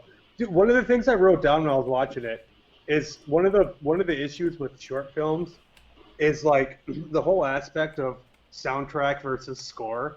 Like, when I rewatch Laundry Day, I'm almost wondering if a soundtrack would work better than, like, a written score. And that's also my critical eye, because I am not a fan of some of the stuff, you know, musical choices I made during that. But it's like, watching that back, I'm like, oh, this almost feels like, you know, like a Kill Bill style thing. But at the same time, you watch it and you start thinking like, oh, am I just trying to do the same thing someone else has done? Or am I trying to do something new for myself? You know, like Dan, do you ever, or Damian, both of you, do you guys ever feel like, or catch yourself like emulating too much of someone else that's done something versus like creating for your own? I mean, yes and no. Like, I mean, you know, pretty much all filmmakers, I feel, you know, you pull from other things you've seen before, and you try to, you know, you either want to try to recreate some things they've made themselves, or like, you know, like see how you can kind of put some of those same things into your own style. But you know, it's just a lot of borrowing and copying from things that then make it into your own style. Right. Yeah, from my perspective on the producing side and helping like craft the story script writing side, it's trying to be just mindful of those things, just not to try to pull out, you know, rip off anything or be too heavily influenced. But like you said, pretty much every story's been made in some fashion. So how can you add your little twist to it? What can you do with it? So I think we really try to be mindful of that. Granted, we might see some other films where we just outright just embrace the fact that we were really paying homage to certain films. So sometimes it's just whatever story you want to tell, and especially these 48s, if just something hits you and you just have to get rolling on it. Sometimes you just have to know, okay, some people might say this is like another movie, but we like the idea and we can do a little bit extra twist to it. Yeah, totally with you guys on that. Totally with you. Yeah. Well, we've lost Alton, it seems like. But it's I think it's been pretty fun sharing some of our films with you all today. Yep. I agree. Alton's fired. I think we'll have another one of these soon. We'll show some of our films, talk some more behind the scenes, and yeah. Yeah, please, for those still on and listening afterwards, feel free to message me, Dan, any of us, or the Other Room page if there are any specific films of ours that you may want to see or have some commentary on that you're either a part of or have seen before or haven't seen and just want some. So any feedback we can get for things that you might want to see, please give that to us. Yeah. All right, everyone. Well, thanks a lot for joining us today. We will see you all again soon. Right. Take it easy, thanks for everyone. joining. Bye forever.